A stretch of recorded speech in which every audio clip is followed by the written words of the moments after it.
স্বর্ণ, হিরে, মুক্ত, মানিক, এই সব কিছুকে আগে পাথর বলা হতো। তাহলে এমন কি হলো যে এদের রত্ন বলা হয়? আর রত্ন তা বাস্তবে আসলে কি? এটা হলো সেই পাথর যাকে আগে আগুনের তাপ সহ্য করতে হয়েছে, পরখ করা হয়েছে, যাচাই করা হয়েছে, এদের কাটার চেষ্টা করা হয়েছে, কিন্তু তারা কখনোই নষ্ট হয়নি, বরং তারা আরো উদ্ভাসিত হয়েছে, আরো উজ্জ্বল হয়েছে, এই সংসারে আরো প্রকাশ ছড়িয়ে দিয়েছে। সেই জন্য এরা হলো এত অমূল্য, সেই জন্য এরা হলো বহুমূল্য, সেই জন্য এদের রত্ন বলা হয়। এবার মানুষের কাছেও এই নির্বাচনের অধিকার রয়েছে যে আমরা শুধু পাথর হয়ে থাকব নাকি রত্ন হয়ে থাকব। কিভাবে? আমাদের জীবনেও অনেক সমস্যা রয়েছে, বাধা আছে, বিপত্তি আছে। আমরা সেই বাধার তাপে উত্তপ্ত হই, এই সমস্যা আমাদের কাটার চেষ্টা করে। অনেক মানুষ বিভিন্ন পরিস্থিতি আমাদের ভাঙার চেষ্টা করে, কিন্তু আমাদের নষ্ট হলে চলবে না। যেভাবে এই রত্ন সমস্যার সম্মুখীন হয়ে পাথর থেকে রত্ন হয়েছে, সেইভাবেই আমাদেরও আমাদের সমস্যার সম্মুখীন হয়ে রত্ন হয়ে উঠতে হবে, এই সংসারে প্রকাশের স্রোত হয়ে উঠতে হবে। তাহলে এটাই করুন আর আমার সাথে ভালোবেসে বলুন, রাধা রাধা। এবার অনেক সময় মানুষের মনে এরকম প্রশ্ন আসে যে এই সংসারে সব থেকে বড় বিপদ কি? কেউ বলে ধর্ম সংকট, আবার কেউ বলে প্রাণের উপর আসা সংকট। প্রত্যেক মানুষের জীবনে বিভিন্ন সংকট আসে, আর এই সমস্ত সংকট অত্যন্ত বিচিত্র হতে পারে। এই সমস্ত সংসার হলো সংকট দ্বারা পরিপূর্ণ। ঠিক আছে, আপনাকে একটা উদাহরণ দিই। একজন ধনী ব্যক্তি, এবার ওনার জীবনে সংকট কি হতে পারে? সংকট এটাই যে কেউ তার সম্পত্তি চুরি না করে নেয়, আমরা বুঝতে পারছি। এবার একজন চোর, তার জীবনে সংকট কি হতে পারে? যে চুরি করার সময় সে যদি তার একটা কাশি চাপতে না পারে, তাহলে সে ধরা পড়ে যেতে পারে, ঠিক কিনা? আবার অনেক সময় এমনও হয় যে যার জন্য আমি সংকট, সেও আমার কাছে সংকট। যেমন এই পরিস্থিতিতে দেখুন, সংকট হলো সংকট, এ তো জীবনে থাকবে, কিন্তু এর সম্মুখীন কিভাবে হওয়া যায়? খুব সরল, সব এটার উপর নির্ভর করে, মনের উপর। এই মনকে নিয়ন্ত্রণ করলে সব ঠিক থাকবে। এবার যদি ধনী ব্যক্তি মনকে নিয়ন্ত্রণ করে ফেলেন, নিজের অর্থের ব্যবহার শুভ কাজের জন্য, সমাজের সেবার জন্য বিকাশ করতে করেন, ওই অর্থকে একত্রিত করে না রাখেন, তাহলে চুরির সমস্যা, এই সংকট সেখানেই কেটে যাবে। এবার যদি কথা বলি সেই চোরের, তাহলে চোর যদি নিজের মনকে সংযত করে নেয়, যদি নিজের কর্মকে নিয়ন্ত্রণ করতে পারে, তাহলে এমন কোনো স্বর নেই, এমন কোনো স্বর নেই যা ওকে ধরা পড়তে বাধ্য করবে। সেই জন্য জীবনে সংকট যতই আসুক, যত বড়ই সংকট আসুক না কেন, কবচ হলো একটাই, আর এই কবচের নাম হলো আত্মনিয়ন্ত্রণ। নিজের মনকে নিয়ন্ত্রণে রাখতে শিখুন। এটা নিজের জীবনে প্রয়োগ করে তো দেখুন। যদি আপনি করতে পারেন, তবে আপনি দেখবেন যে সংকট তো জীবনে আসা যাওয়া করে, কিন্তু সেই সংকটগুলির সম্মুখীন আপনি এইভাবে করতে পারবেন। তাহলে সেটাই করুন আর আমার সাথে ভালোবেসে বলুন, রাধা রাধা। জীবনে যখনই আমাদের সামনে কোনো সংকট আসে, তখন আমাদের সামনে দুটো পথ খোলা থাকে। প্রথম পথ ভয়ভীত হয়ে যাওয়া, দ্বিতীয় পথ সাহসের সাথে তার সম্মুখীন হওয়া। এই দুইয়ের উদ্দেশ্য সমান, লক্ষ্য হলো সমান, আত্মসুরক্ষা, জীবন রক্ষা। কিন্তু ভয়কে দুর্বল মনে করা হয় আর সাহসকে আপনার বল বলে মনে করা হয়। কারণ হলো এটাই যে ভয় তা হলো শুধুমাত্র একটা প্রতিক্রিয়া, আর সেইখানে সাহস এটা হলো একটা নিশ্চয়, একটা প্রতিবদ্ধতা। আর যদি সাহসের সাথে আপনি সংকটের সম্মুখীন হন, তাহলে হয়তো সেই সংকট আপনি চিরকালের মতো দমন করতে পারবেন। কারণ বিপদ যখন আসে, তখন সর্বপ্রথম আমাদের দ্বন্দ্ব হয় এখানে, মনে। সেই বিপদের সম্মুখীন আমরা এখানে হই। যদি এই হৃদয়কে, এই মনকে আপনি সাহসী করে তুলতে পারেন, তাহলে তাতে কখনো ভয় আসবে না, আর সেই বিপদের সম্মুখীন হওয়াও সরল হবে, জয়লাভ করাও সরল হবে। তাই নিশ্চিত রূপে সাহস হলো অধিক শ্রেষ্ঠ। জীবনে যখনই কোনো সংকট আসবে, তখনই সাহসের সাথে তার সম্মুখীন হন, আর আমার সাথে ভালোবেসে বলুন, রাধা রাধা। সংসারের সব থেকে মূল্যবান ধন কি হতে পারে?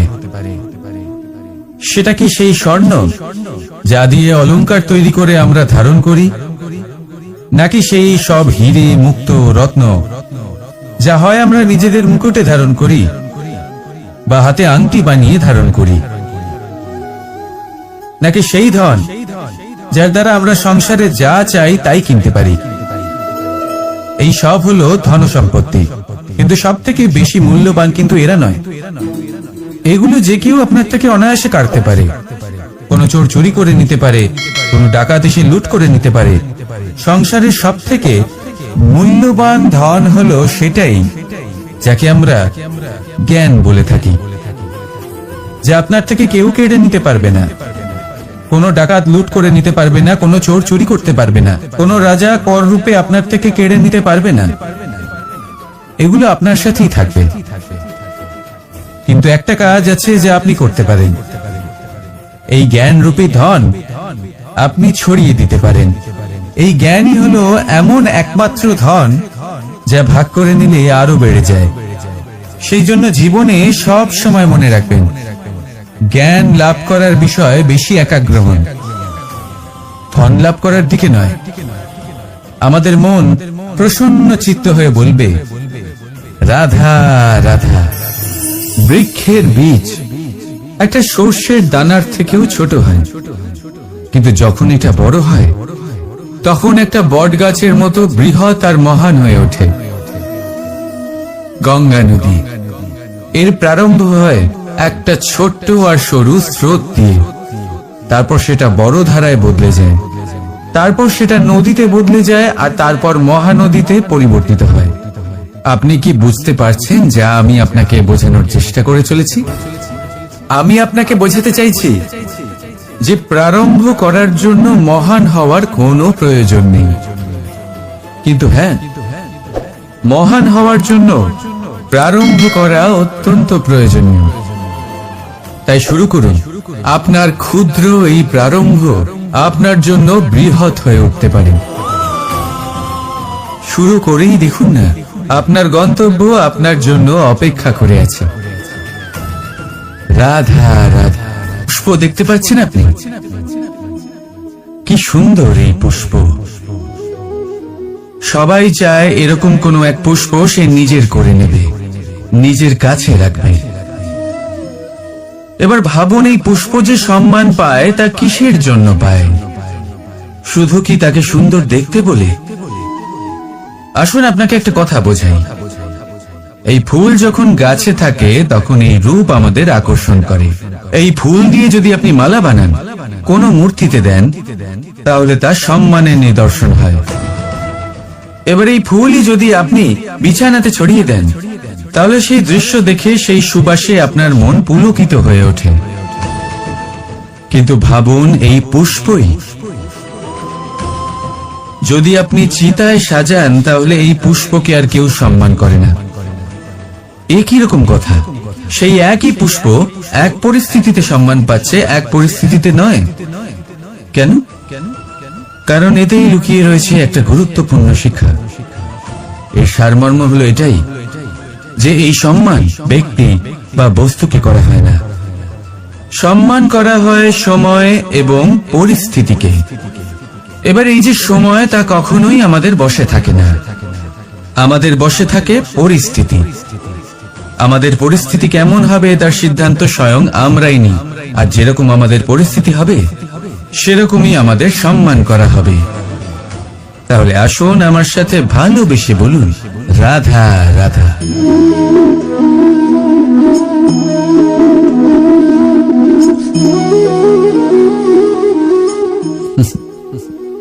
এবারে আপনারা ভাবছেন যে আমি এত একাগ্রতার সাথে এই পিঁপড়েকে কেন দেখছি। আপনাকে বলি যে আজ এই পিঁপড়েকে দেখে আমি মন্ত্রমুগ্ধ হয়ে গেছি। ওর রূপ বা ওর আকার দেখে নয়, এই পিঁপড়ের প্রচেষ্টা দেখে।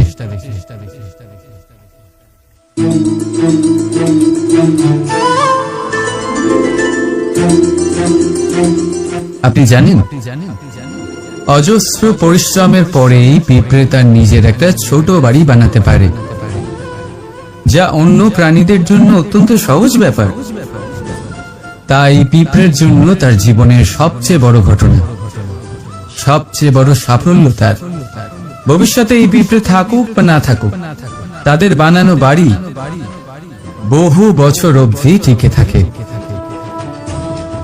জীবনে সাফল্যের সাথেও ঠিক এমনটাই ঘটে। আপনি একদিনে সাফল্য লাভ করতে পারবেন না, কিন্তু যদি আপনি প্রতিদিন চেষ্টা করতে থাকেন, তবে একদিন আপনি অবশ্যই সাফল্য লাভ করবেন। মনে রাখবেন, ভাগ্যের দ্বার তাদের জন্য উন্মুক্ত হয় না যারা হার মেনে নেয়। ভাগ্য তার দ্বার তাদের জন্যই খোলে যারা বসে না থেকে প্রয়াস করে সেই দরজার কড়া নাড়াতে। তাই প্রয়াস করতে থাকুন, সাফল্য অবশ্যই একদিন না একদিন আপনার কাছে আসবেই। রাধা রাধা। এই তালাটা দেখতে পাচ্ছেন আপনি? এই তালাকে ভেঙেও খুলে দেওয়া যায়, আবার ভালোবেসেও খুলে দেওয়া যায়। অর্থাৎ এই তালাটা আপনি এই চাবির দ্বারাও খুলে দিতে পারেন, এই হাতুড়ি দিয়েও খুলে দিতে পারেন। কিন্তু এই খোলাতে তফাৎ আছে। যদি তালা খোলার জন্য আপনি সেটা ভেঙে ফেলেন, তাহলে তা পরের বার আর কাজে লাগবে না। কিন্তু যদি এটা আপনি চাবির দ্বারা খোলেন, তাহলে তা চিরকাল কাজে লাগবে। আমাদের জীবনে সম্পর্কগুলো কিছুটা এরকমই হয়। আমাদের জীবনের আনন্দরূপী ধন রক্ষা করে এই সম্পর্ক, কিন্তু ভালোবেসে। যদি ক্রোধের দ্বারা এই সম্পর্ক রক্ষা করা হয়, তাহলে পরে তা কোনো কাজে আসে না। তাই সম্পর্ক সবসময় প্রেমের চাবি দিয়ে খুলুন, কারণ প্রতিবার নতুন তালা আপনি ব্যবহার করতেই পারেন, নতুন সম্পর্ক গড়তে পারবেন। রাধা রাধা। জি, আমাদের মা বাবা আমাদের পালন করেন, তারপর তাদের অর্থ দিয়ে আমাদের বাল্যকাল কাটে। আমরা আরো বড় হই, বিবাহ বন্ধনে আবদ্ধ হই, আমাদেরও সন্তান হয়।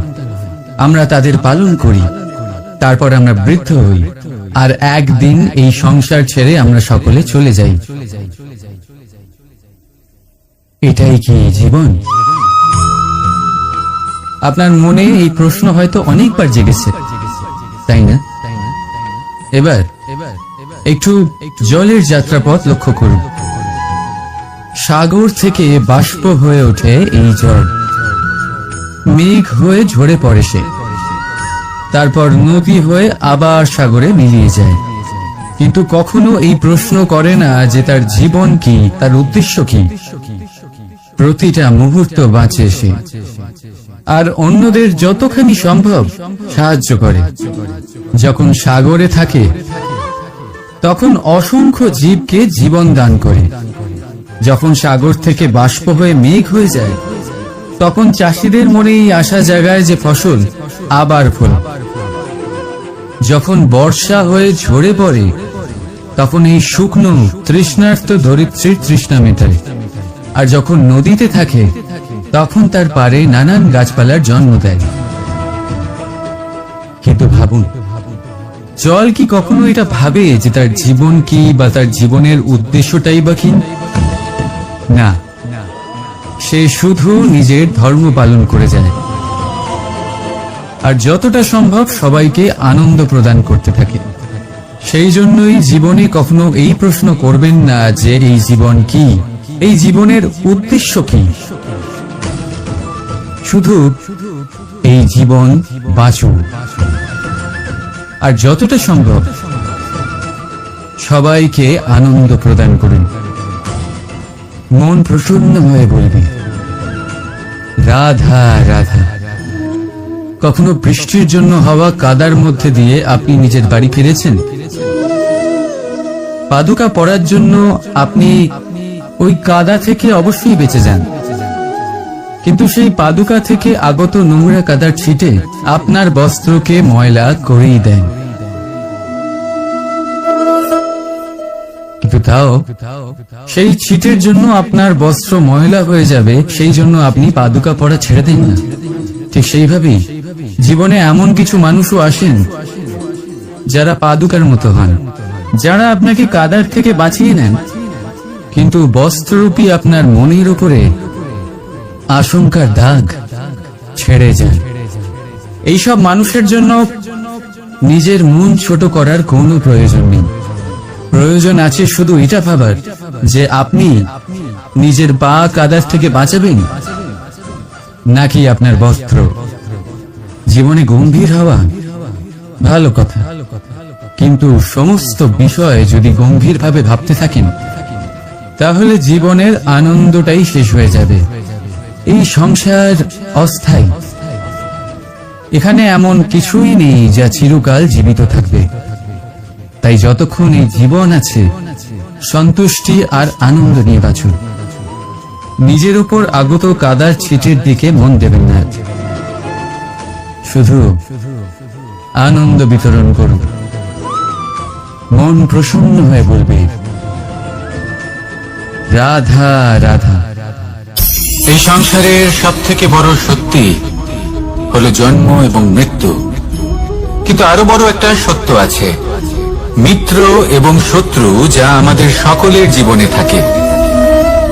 মিত্র সে যে আমাদের সঙ্গ দেয় এবং সংসারের সব থেকে উঁচু শিখরে আমাদের নিয়ে যায়, এবং শত্রু সে যে যে কোনো মুহূর্তে যে কোনো শিখর থেকে আমাদের নিচে ফেলে দিতে পারে।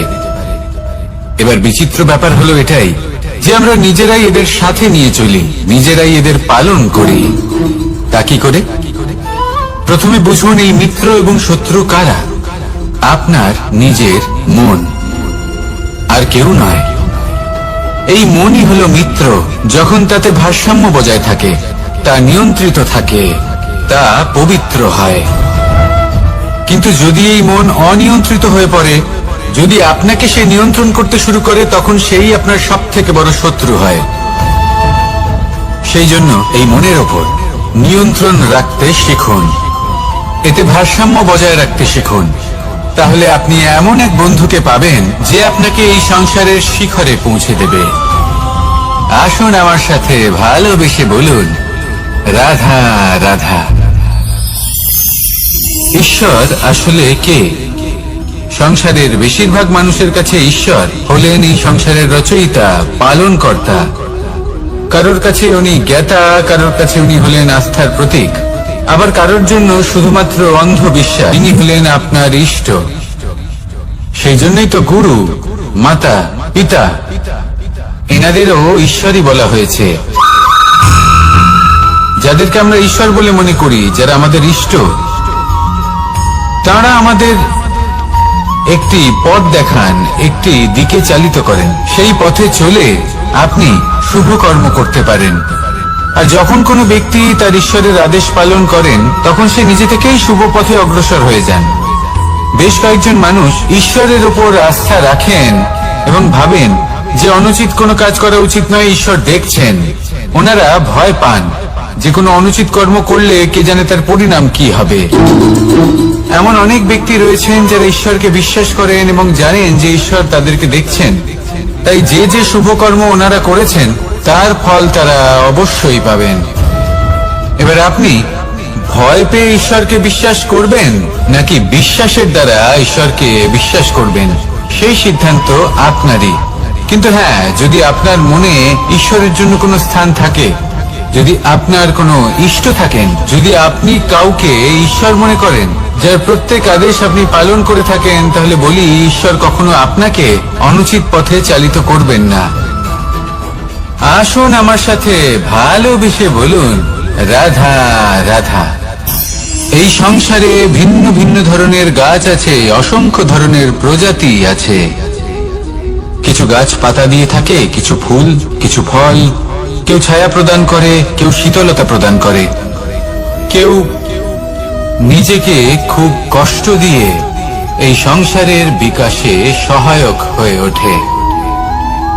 কিন্তু এই সবার মধ্যে একটা বিষয় কিন্তু সমান, এরা প্রত্যেকেই পাতা ছাড়া, ফুল ছাড়া, ফল ছাড়া জীবিত থাকতেই পারে, কিন্তু কোনো বৃক্ষই শিকড় ছাড়া বেঁচে থাকতেই পারে না। এটাই হলো রাধা। ঠিক সেইভাবেই আমাদের জীবনে শক্তি হোক, ধন হোক বা সাফল্য হোক, আমাদের বা আমাদের পরিবারের প্রসন্নতাই হোক, এই সব কিছুর আধার হলো, সবকিছুর মূল হলো পরিশ্রম। তাই জীবনে চিরকাল পরিশ্রম করতে থাকুন। যদি আপনি জীবনে কর্ম এবং ফল, মানুষের স্বভাব হলো এটাই যে তিনি নিজের প্রত্যেক পরিশ্রমের প্রতিফল প্রার্থনা করেন। বেশিরভাগ সময় এই ফলাফলের চিন্তা করতে করতে, কল্পনা করতে করতে উনি কর্ম করতে থাকেন, যে আমি এই কাজটা করলে এই ফল পাবো। সেই সব কল্পনা করতে থাকেন যা না তার হাতে আছে, না আছে অধিকার, আর না আছে নিয়ন্ত্রণ। উনি শুধু নিজের কর্ম করতে পারেন। উনি কি ফল পাবেন তা তার হাতে কখনোই নেই। তাই আপনিও শুধুমাত্র কর্ম করতে থাকুন, ফলের চিন্তা করবেন না। মনে রাখবেন, শিকড় এবং শাখা যেভাবে একে অপরের সাথে জড়িয়ে, সেইভাবেই একে অপরের সাথে জড়িয়ে কর্ম এবং ফল। যেরকম কর্ম আপনি করবেন, সেরকম ফল আপনি অবশ্যই পাবেন। তাই এই ফলের আশায় কর্মের সময় কখনোই নষ্ট করবেন না, কারণ যে ব্যক্তি সময় নষ্ট করেন, সময় সেই ব্যক্তিকে অবশ্যই নষ্ট করে দেয়। কর্ম করুন নিঃস্বার্থভাবে, ফলের চিন্তা করবেন না, আর আমার সাথে ভালোবেসে বলুন রাধা রাধা। কর্ম এবং ফল, দেখতে গেলে এই সমস্ত ব্রহ্মাণ্ড এই দুইয়ের মাঝেই স্থির হয়ে আছে।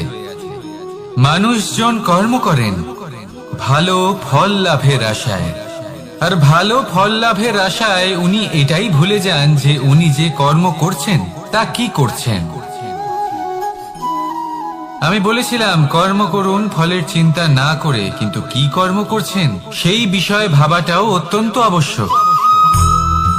নয়তো অনেক সময় আমরা এমন কর্ম করে ফেলি যা না চাইতেও বিষে পরিণত হয়, যা হয়েছে দুঃশাসনের সাথে, দুর্যোধনের সাথে, গুরু দ্রোণের সাথে।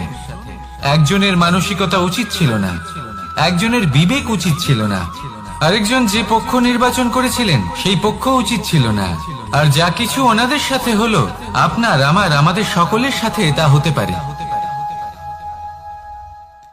আমি বলেছিলাম কর্ম করুন, ফলের চিন্তা করবেন না, কিন্তু এই কর্মের বিষয়ে বিচার করে দেখাটাও ততটাই আবশ্যক। দেখুন, কর্ম করার উচিত প্রক্রিয়া ফলের চিন্তা না করা, কিন্তু যদি আপনার কর্ম শুভ হয় তাহলে তার ফলও নিয়তি আপনাকেই দেবে। সর্বদা কর্ম করার সময় এটা ভাবুন যে আপনার এই কর্ম এই সংসারকে, এই সমাজকে, আপনার পরিবারকে, আপনার আশেপাশের মানুষজনকে কোন দিশায় নিয়ে যাবে। যদি এটা সবার জন্য মঙ্গলময় হয় তাহলে কর্ম করতে থাকুন। আর হ্যাঁ, নিশ্চিত রূপে ফলের চিন্তা করবেন না। আসুন আমার সাথে ভালোবেসে বলুন রাধা রাধা। বটবৃক্ষের বীজ সর্ষের দানার থেকেও ছোট হয়, কিন্তু যখন তা নিজের রূপ ধারণ করে তখন তা বিশাল বৃক্ষের আকার ধারণ করে, যা সহস্র বছর ধরে বেঁচে থাকে, ছায়া প্রদান করে, পাখিদের আশ্রয় প্রদান করে, আর দেয় পথচারীদের বিশ্রাম করার স্থান। কেন? কারণ সেই ছোট বীজ তা মাটির ভেতরে গিয়ে নিজের খোলস ত্যাগ করে। অন্ধকারে থাকে সে, যতই আলো আসুক না কেন, যতই বর্ষা আসুক না কেন, সব সহ্য করে। আর তারপরে একটা চারা গাছ অঙ্কুরিত হয়, তারপর ধীর গতিতে একটা বিশাল বৃক্ষতে পরিণত হয়। দেখুন, জীবনে কঠিন সময় আসে, এই জন্য নয় যে আপনি হার মেনে নেবেন, এই জন্য আসে যাতে আপনি ভবিষ্যৎ নির্মাণের জন্য নিজেকে তৈরি করতে পারেন। যদি কঠিন সময়ে আপনি ওই বীজের মতো দৃঢ় হয়ে থাকতে পারেন, তাহলে আপনিও একদিন সেই বিশাল বৃক্ষের মতো নিজের অস্তিত্ব গড়ে তুলতে পারবেন, যা সহস্র বছর পর্যন্ত মনে রাখা হবে। আসুন আমার সাথে ভালোবেসে বলুন, রাধা রাধা। এই ব্রহ্মাণ্ড কত বৃহৎ, তাই না? যার সম্মুখে এই পৃথিবীকেও একটা বিন্দুর মতো মনে হয়।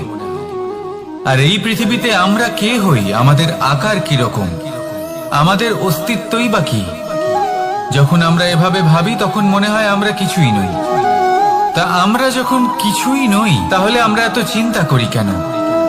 কি ভেবে ভয় পাই? কাকেই বা এত ভয় পাই? কে আমাদের মারতে পারে আর কেই বা আমাদের জন্ম দেবে? আত্মার আসলে না কখনো জন্ম হয় আর না কখনো মৃত্যু।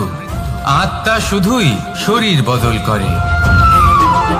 আপনি, আমি, আমরা সকলে এই শরীর নয়, আমরা হলাম আত্মা, যা হলো পরম আত্মার পরম অঙ্গ। সেই জন্য মনে রাখবেন, বাইরের কোথাও দেখবেন না, নিজের অন্তরের গভীরে গিয়ে দেখুন, আত্মাকে উপলব্ধি করতে শিখুন। ক্লেশ, ভয়, চিন্তা, এই সব কিছুর থেকে নিজেকে দূরে রাখুন, তাহলেই উপলব্ধি করতে পারবেন পরমাত্মাকে। তাহলে আসুন আমার সাথে ভালোবেসে বলুন, রাধা রাধা। পরিবর্তন এই সংসারের শাশ্বত নিয়ম। কোন রাজা নেই যিনি চিরকাল রাজা থাকেন, কোন ধনী ব্যক্তি নেই যিনি চিরকাল ধনী থাকবেন। এই সংসারে সূর্যের স্থান নেওয়ার জন্য চন্দ্রিমার আগমন ঘটে। কোন স্থান যাকে পতিত বলা হয়েছিল, সেখানে মহল তৈরি হয়েছে। কোন স্থান যাকে আজ মলিন বলা হয়েছে, কাল সেখানে মন্দিরও স্থাপন হতে পারে। কোন ঋতু চিরকালের জন্য থাকে না, কখনো সময় চিরকাল একরকম থাকে না। আজ যে আপনার কাছে রয়েছে, কাল অন্য কারোর ছিল। আজ যে আপনার কাছে রয়েছে, কাল তা অন্য কারোর কাছে চলে যাবে। আপনার সাথে কিছু থাকলে তা হলো আপনার কর্ম, কিন্তু সেই কর্মের পরিণামও আপনার নয়। আপনি শুধু কর্ম করুন, বাকি সবকিছুই পরিবর্তনশীল। কিন্তু সেই পরিবর্তনকে দেখে ভয় পাওয়ার প্রয়োজন নেই, তাকে স্বাগত জানান। যদি আপনি হাসি মুখে সেই পরিবর্তনকে স্বাগত জানান, তাহলে এই পরিবর্তনও হাসি মুখে আপনার সাথে থাকবে। আসুন আমার সাথে ভালোবেসে বলুন, রাধা রাধা। সঞ্চয়। মানুষের যখন থেকে বোধ বুদ্ধি হয়, সঞ্চয় করতে আরম্ভ করে দেন। সঞ্চয় করতে থাকেন ভোজনের, সঞ্চয় অর্থের, সঞ্চয় শক্তির। নিজের জন্য করেন, নিজের পরিবারের জন্য করেন, নিজের স্ত্রীর জন্য করেন, সন্তানের জন্য করেন, সন্তানের জন্য সঞ্চয় করেন। সঞ্চয় করার জন্য ওনার কাছে অনেক কারণ রয়েছে, কারণ উনি এটা ভাবেন যে এই সঞ্চিত শক্তির জন্য কেউ ওনার কোনো ক্ষতি করতে পারবে না। মানুষ ভুলে যান একটা গুরুত্বপূর্ণ কথা, এই সত্য, উনি এই সংসারে খালি হাতেই এসেছিলেন, আর এখান থেকে ওনাকে খালি হাতেই যেতে হবে। যা এখানকার তা এখানেই থেকে যাবে। আর যদি কিছু ওনার সাথে যায়, তা হলো ওনার কর্ম, আর কিচ্ছু নয়।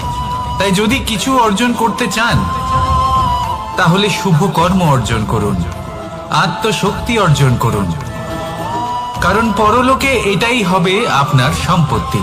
তাহলে কি এটা আপনি অর্জন করতে চান না? আসুন আর আমার সাথে ভালোবেসে বলুন, রাধা রাধা। সদিচ্ছা। দেখতে গেলে 3 অক্ষরে তৈরি এই শব্দ, কিন্তু সমস্ত ত্রিলোক তার উপরেই আধারিত।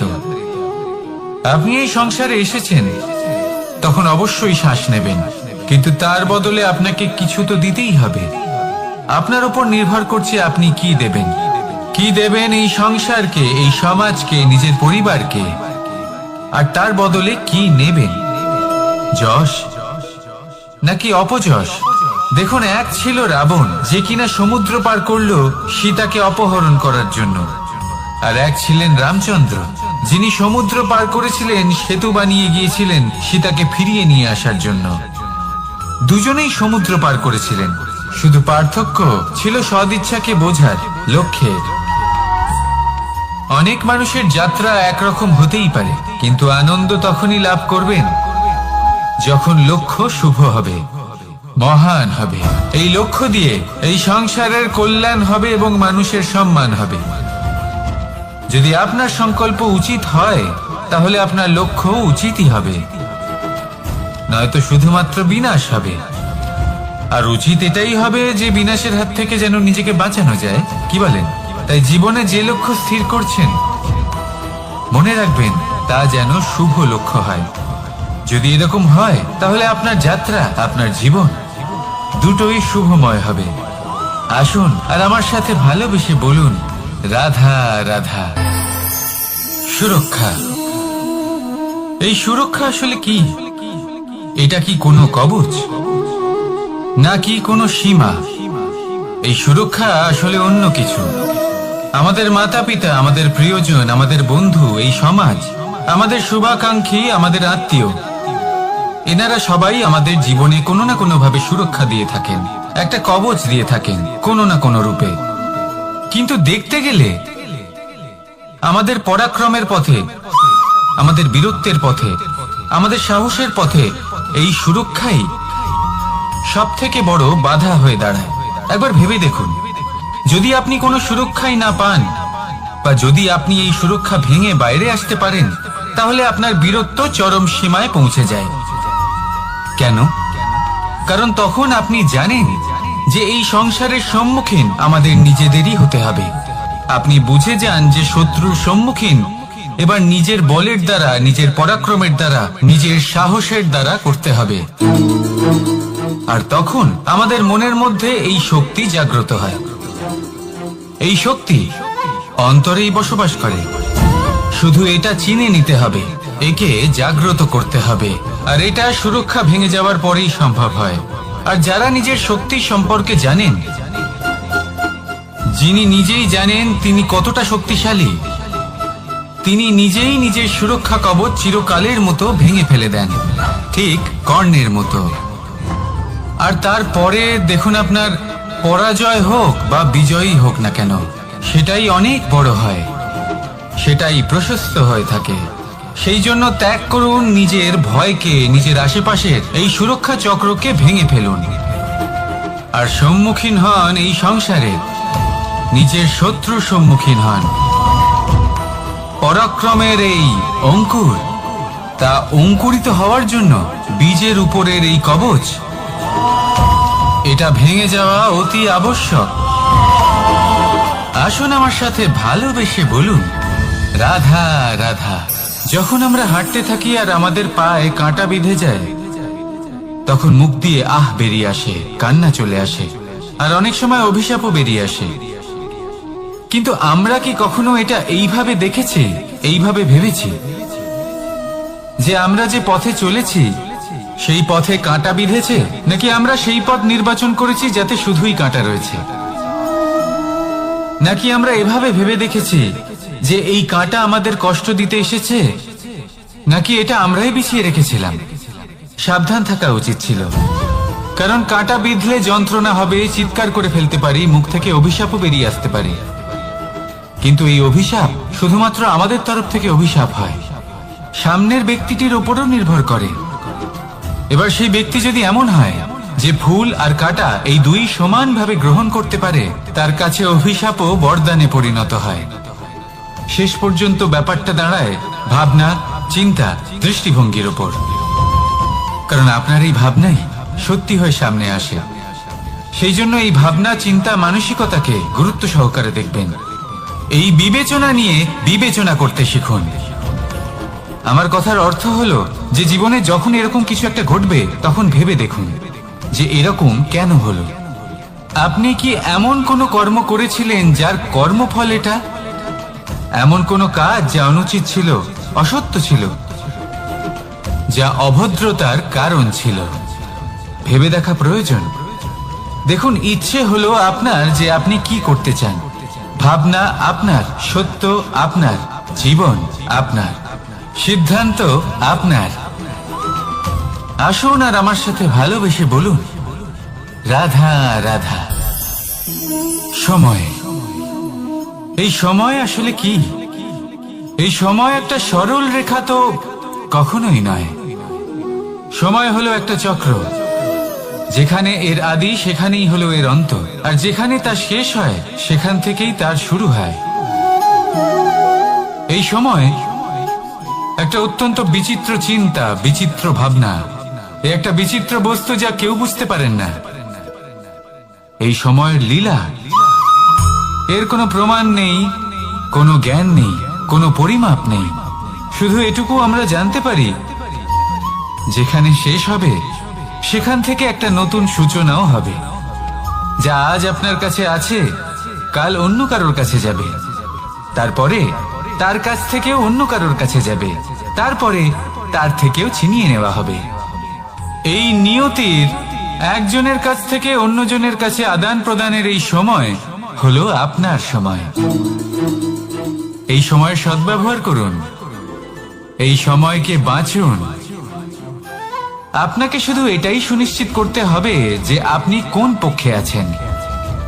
আর সত্যি বলতে কি, আপনার জীবনের পরিণাম নির্ভর করে আপনার নির্বাচনের ওপর। আপনি কোন পক্ষ নির্বাচন করছেন।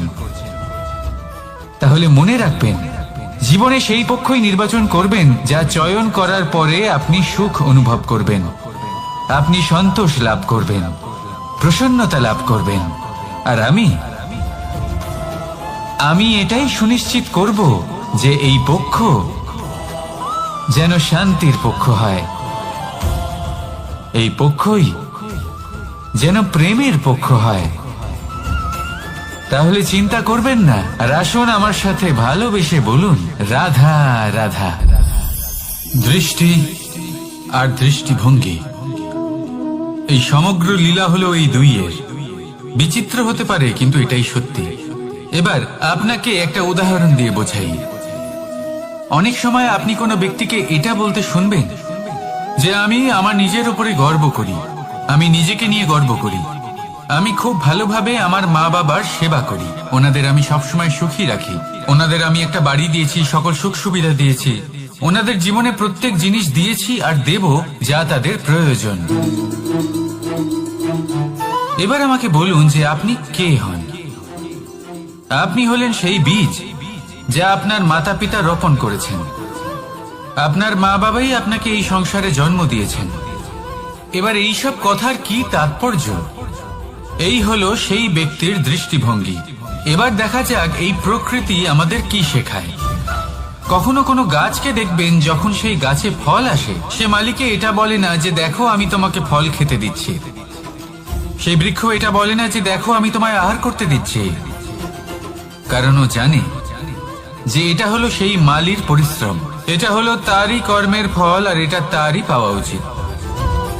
সে বলে যে তোমার জিনিস তোমাকেই অর্পণ করলাম, এ আমার জিনিস নয়। ও জানে সেই মালির গুরুত্ব আসলে কি। এটা হলো তার দৃষ্টিভঙ্গি। সেই জন্য আপনি জীবনে কোন ব্যক্তির মধ্যে, কোন পশু পাখির মধ্যে, কোন প্রাণীর মধ্যে, কোন পরিস্থিতিতে, কোন আবেগের মুহূর্তে কি দেখতে পাচ্ছেন, সেটা আপনার দৃষ্টিভঙ্গির উপরে নির্ভর করছে। তাই নিজের মনে ধনাত্মক ভাব জাগ্রত করুন, শুভ চিন্তা নিয়ে আসুন। এই ভাবনাই সত্য হয়ে সামনে আসবে। এই দৃষ্টিভঙ্গি এমন হয়ে যাবে যে আপনার জীবনে সবকিছুই শুভ হবে। তাহলে আসুন আর আমার সাথে ভালোবেসে বলুন, রাধা রাধা। প্রতিশোধ অথবা কাউকে দুঃখ দেওয়ার ভাবনা, যদি এটা আপনার মনে থাকে, তাহলে আপনি নিজের মনেই যন্ত্রণার একটা বিশাল বৃক্ষ রোপণ করছেন, এটা মনে রাখবেন। কারণ কাউকে দুঃখ দেবার এই ভাবনা, এটা হলো সেই বীজ যা আপনার মনেই পতিত হবে, আপনার মনেই অঙ্কুরিত হবে, আর আপনার মনেই একটা বিশাল বৃক্ষরূপে বেড়ে উঠবে। জীবন আপনার, কর্ম আপনার, কাউকে দুঃখ দেবার ভাবনা আপনার ছিল, এই বৃক্ষ হলো আপনার, তাই এর ফলও আপনিই পাবেন, যা গ্রহণও আপনাকেই করতে হবে। মনে রাখবেন, যে মানুষ এটা ভাবে যে আমি ওকে দুঃখ দেব, ওকে কষ্ট দিতে চাই আমি, সেই মানুষই দুঃখ আর কষ্ট পেয়ে থাকে। যদি সেই জায়গায় আপনি এটা ভাবেন যে আমি কাউকে সুখী করে তুলতে চাই, কাউকে সুখ প্রদান করতে চাই, তাহলে তারও বীজ আপনার মনেই রোপণ হবে, বৃক্ষে পরিণত হবে, যার ফলও আপনিই পাবেন। এখানে বিষয়টা হলো শুধু মানসিকতার চিন্তা, যা সত্য হয়ে আপনার সামনে আসে। তাহলে এই মানসিকতা শুভ করুন, সবার জন্য মঙ্গল কামনা করুন। অন্যের মনে আপনার জন্য ভালো চিন্তা থাকুক বা না থাকুক, আপনি সবার জন্য শুভ চিন্তা করে কর্ম করতে থাকুন, তাহলে আপনার সাথেও